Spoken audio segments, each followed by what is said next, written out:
I'm Mark Halperin. And I'm John Heilemann. With all due respect to that Vanity Fair story about Tinder that has everyone all fired up,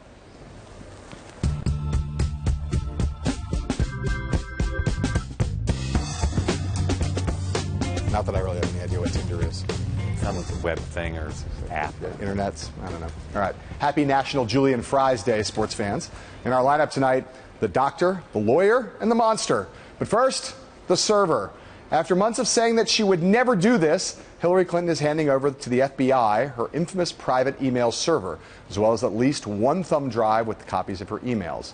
The Inspector General for the intelligence agencies says that 2 emails that went through that server contained top secret information, a higher classification than previously reported, although the Clinton campaign says those emails were not marked classified at the time. Mark, given these developments of today, what's the worst case scenario now for Hillary Clinton? That the Justice Department, the FBI, get her server, they find and undelete emails that she didn't turn over, and that stuff has both classified information and information that was government business that she hadn't handed over in the batch she handed over.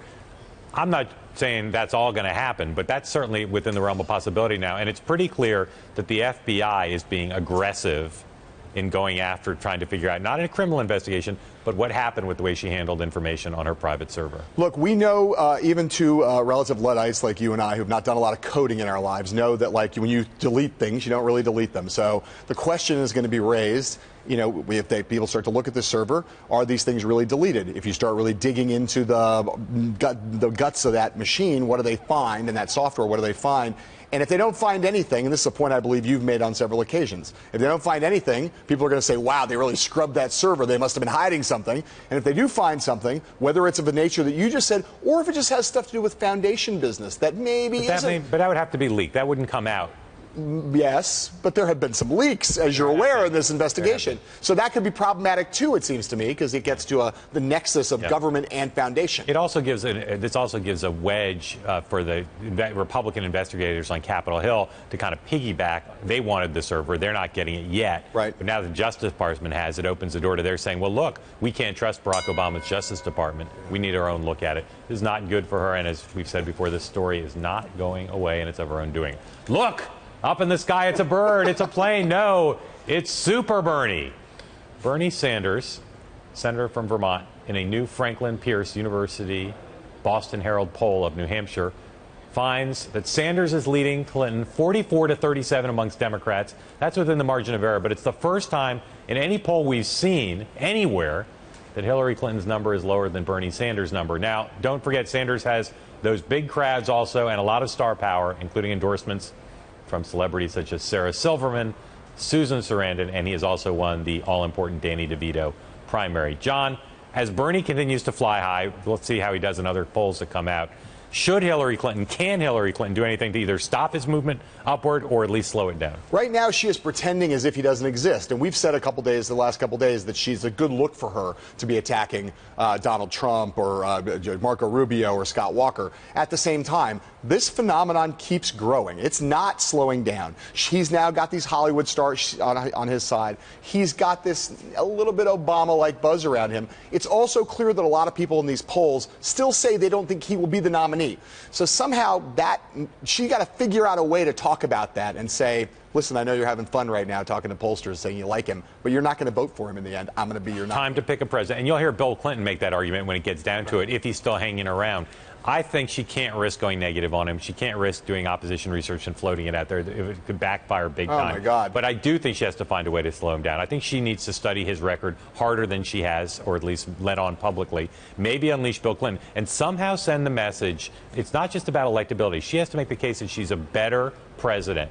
Would be a better president than Bernie Sanders. Well, and forget about opposition research. She could take Bernie on his own terms and say, I'm not going to go negative. I'm just going to talk about the issues. And on X, Y, and Z What would they be, though, X, Y, and Z? Well, some of those issues, she could say, you are a socialist on these things, right? And she got to find an artful way to do this, but basically try to say, do what her husband did back in 1992 and say, you know, this may excite some parts of our party, but this is not the way to win the presidency in 2016. This is just one poll. Let's see, as I said, how he does. But if he continues to be ahead or even, they're going to have to figure out what to do before the new year. She needs a Bernie strategy. John Ellis Bush is headed to Las Vegas tonight.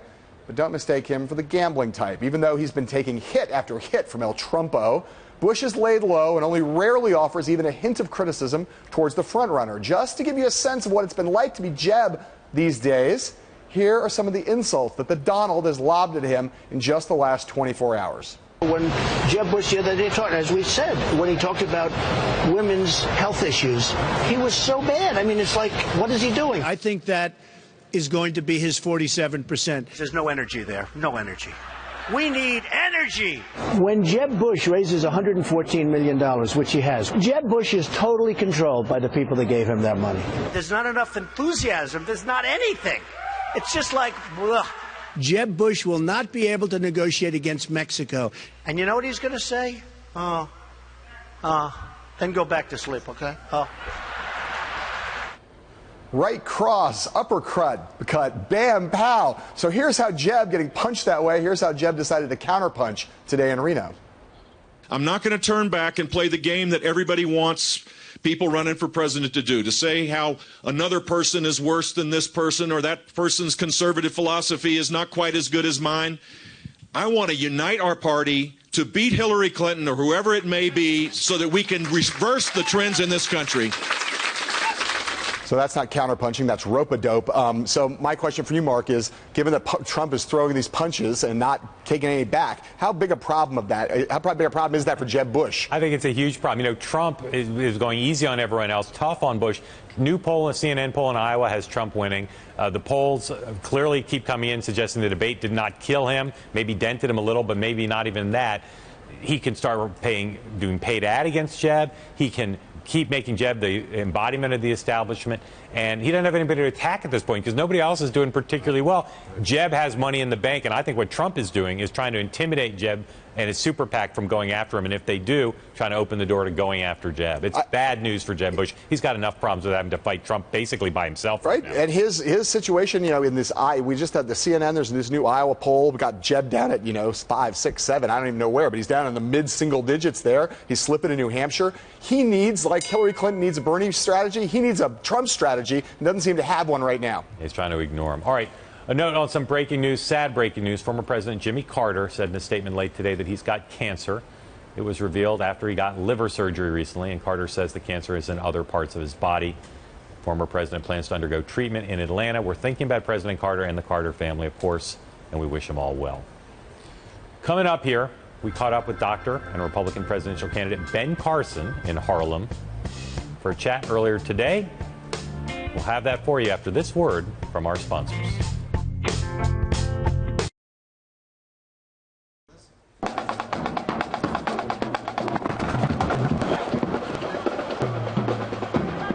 Ben Carson dropped by Gotham City today for a visit that included a powwow with some business leaders up in Harlem.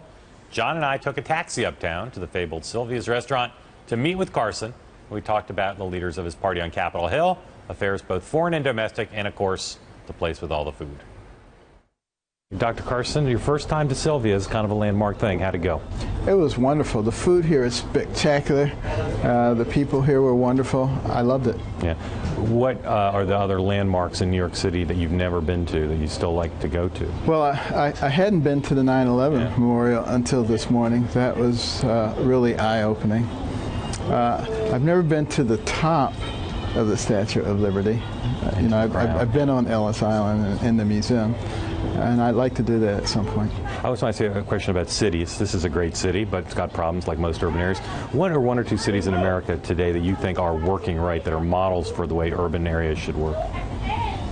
I'm not sure that there are any that are absolute models, but I do think there are some general principles that are very important. Fiscal responsibility. The cities that have both governors and mayors that are fiscally responsible obviously are the ones who are doing the best right now.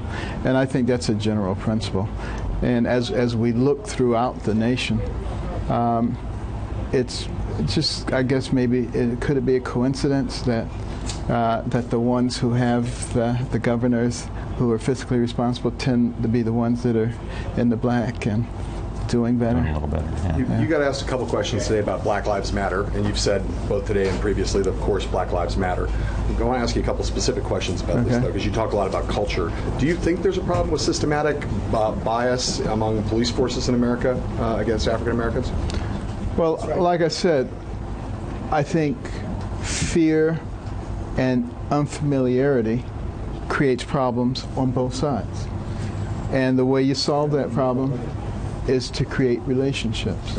So it's not surprising, obviously, if you take people who maybe come from two different cultures and you put them together in a naturally conflicting way, that you're going to have problems. That shouldn't be a surprise to anybody. Right, but there are proposals out there now to try to change police practice, things like body cameras. Are you in favor of those kind of? Do you think those changes are necessary? And if so, what specific change would you like to see in terms of police behavior? Well, I think body cameras are very important. It's a great technology. I love it.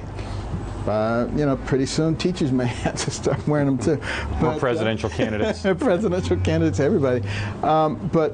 But I think the thing that's more important, or most important, is introducing police into communities who are known in that community. You know, in this community, there used to be beat cops. Right. And everybody knew their beat cop.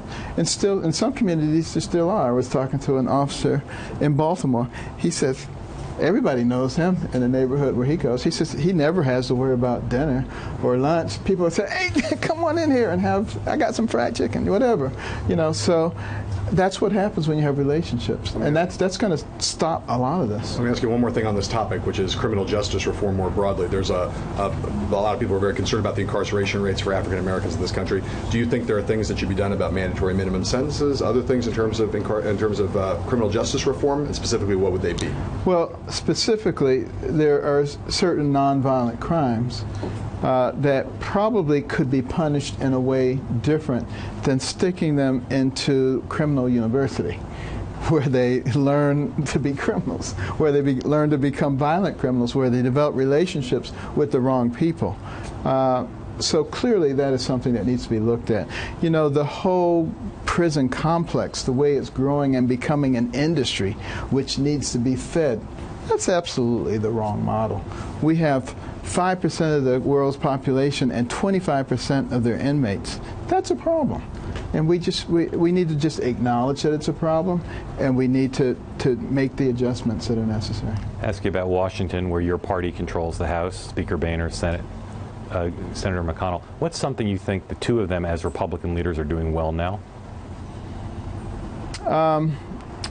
Well, I mean, they're leading their respective bodies. They're at least able to bring some things to the floor.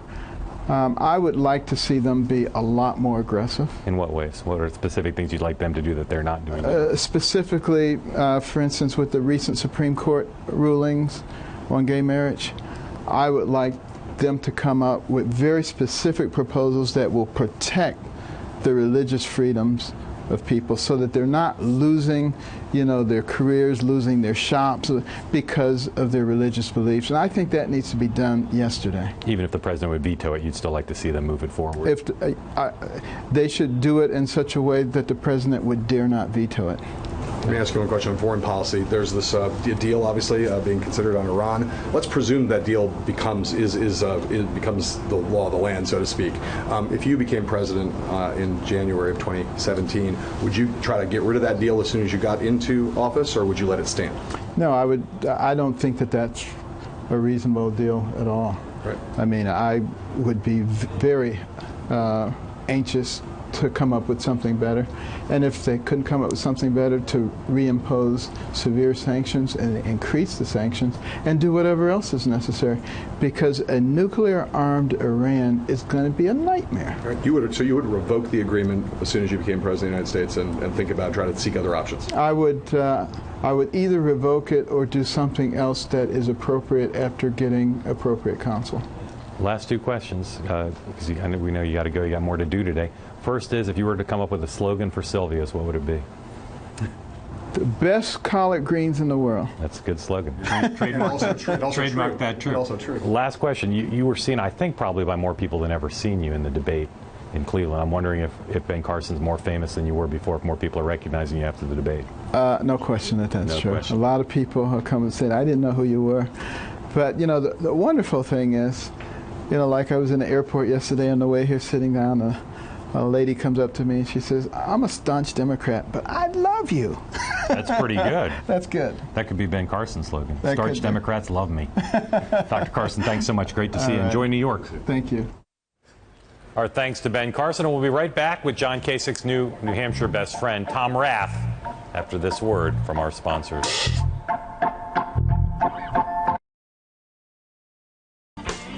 Our guest tonight is New Hampshire guru and poobah, Tom Rath, who has supported Republican candidates for president, including the following: Mitt Romney, George W. Bush, George Herbert Walker Bush, Lamar Alexander, and as of today, John Kasich. Tom, thank you for joining us from Manchester. There you are. You are the most coveted endorsement in the Granite State in the Republican Party. You have conferred that endorsement on John Kasich. Why?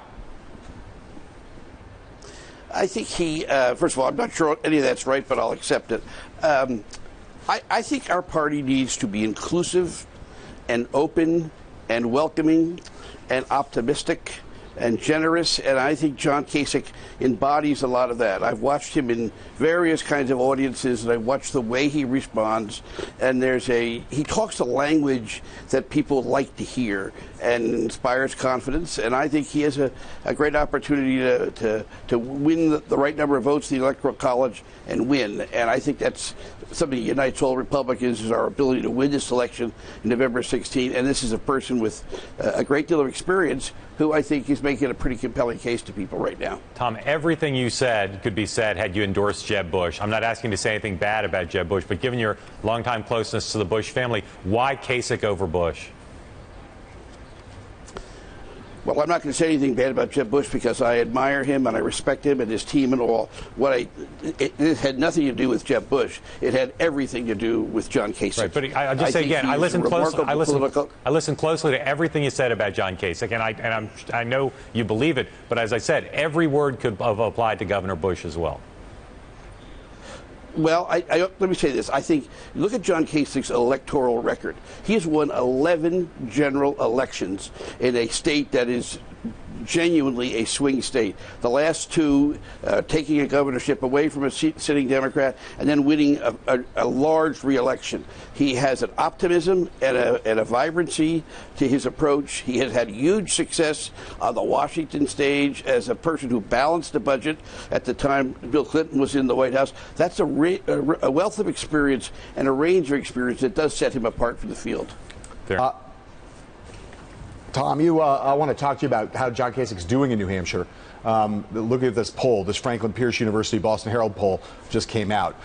There are two things I'm going to cite here. One is Kasich's growth. 1% in March, now up to 12% in August. And now he's in the Porsche race. He's really tied with Jeb Bush for second, running only a few points behind Donald Trump. So tell our viewers what explains that meteoric rise in your state. Why is John Kasich breaking through there, and why is he a good New Hampshire candidate? Well, again, I'll go back to what he said. He has a way of communicating that I think people up here like. There's an authenticity, there's a relatability to it. Obviously, my brilliant leadership of the campaign the last 2 days has completely turned it around. I think the other thing he did from a tactical standpoint is he made a judgment early on that he wanted people here to know who he was. And they went on television with a fair amount of very positive television advertising when nobody else was on. And that began to contribute to the buzz. And as he went around, and I saw him at a market of Politics and Eggs, you may have been there. I've seen him do all kinds of events. And there begins to be a conversation about John Kasich. People come up to me and say, what do you think of that Kasich guy? And then last week he had a very strong performance and a couple of memorable moments in the debate in Cleveland. I think that contributes to this. Every campaign, if they're worth their salt, eventually has their moment. And we can remember other people who had their moments. I'm old enough to remember a Paul Simon moment. The issue is when you get that moment, how do you crystallize it? How do you put it to work? How do you extend it? And I think to the extent John Kasich's having, quote, a moment, it's the ability to use that moment when people are listening and are attentive to try to make the deal, sell the person, and say, here's what I can do, pay attention. And I think for that reason, the opening of sort of the hearts and minds of New Hampshire voters to him right now is very hopeful, and it gives us a lot of reason to keep going. Tom, in this field of 17 candidates right now, besides your candidate, John Kasich, who do you think is in the top tier of most likely to win this primary come February? Well, I think you can take a look at sort of structurally where people are, and I certainly put Governor Bush there. I put Senator Rubio there, perhaps Senator Paul, Senator Cruz, Governor Christie goes in there. I cannot. You didn't say Trump. You didn't say Trump. I just have no idea. You didn't say Trump. Well, I was about to say that. Yeah. I don't have an ability right now to make that representation that whatever we're seeing and experiencing now lasts, and I just don't. And if it defies a lot of the common rules of politics, but it's real, it's palpable, and it endures. We'll see how far it goes. But again, I think you can make a very, very good case for eight or nine of those 17. That won't be the case in January, and it certainly won't be the case in February. But this field is genuinely wide open. It is deep and it's talented, and anybody trying to pick it now is on a fool's errand. Tom Rath, I was going to ask you about whether Tom Brady would have ever let himself get cold cocked like Geno Smith, but I'm not going to. Thank you for being on the air with us. When we come back, Donald Trump talking about polls, and more polls forever, ad nauseum, ad infinitum after this. We love polls. Most journalists do. And most candidates don't, except for the one who's on top of just about every poll right now. I have double-digit leads in every poll. Poll. Leading in all the polls. I'm rated number one now in every poll. In every poll that I've seen, I'm number one in the polls. Polls. Number one in the polls. Polls. By far. I'm leading the polls by a lot. The polls now coming out. The poll just came out. New polls just came out today. Reuters. Time Magazine did a poll. The new Monmouth poll just came out. The Economist, where it's number one. I'm actually number one in Huffington Post. Certainly we're doing well in the ABC Washington Post poll. In the Suffolk poll, I'm number two, not number three, but that's okay. Take a look at the North Carolina poll, which is done by a great pollster. South Carolina just came in. Georgia just came out. I'm at 34. Nevada just came out with a poll. They just did a big poll in Nevada. Lindsey Graham went down to 0. I couldn't care less about Lindsey Graham. He's registered at, I think, 0 in the poll. 0 in the poll. 0. I don't know if you saw the poll, the recent poll. They saw my poll numbers. The poll numbers have been fantastic. Maybe in your NBC poll, I'll even go up in 2 weeks when you reveal it again. We will be watching it for sure, Mr. Trump. Thank you for being with us. Still number one with a bullet. Remember, we're on twice a day at 5 and at 8. Until tomorrow, from Iowa, sayonara.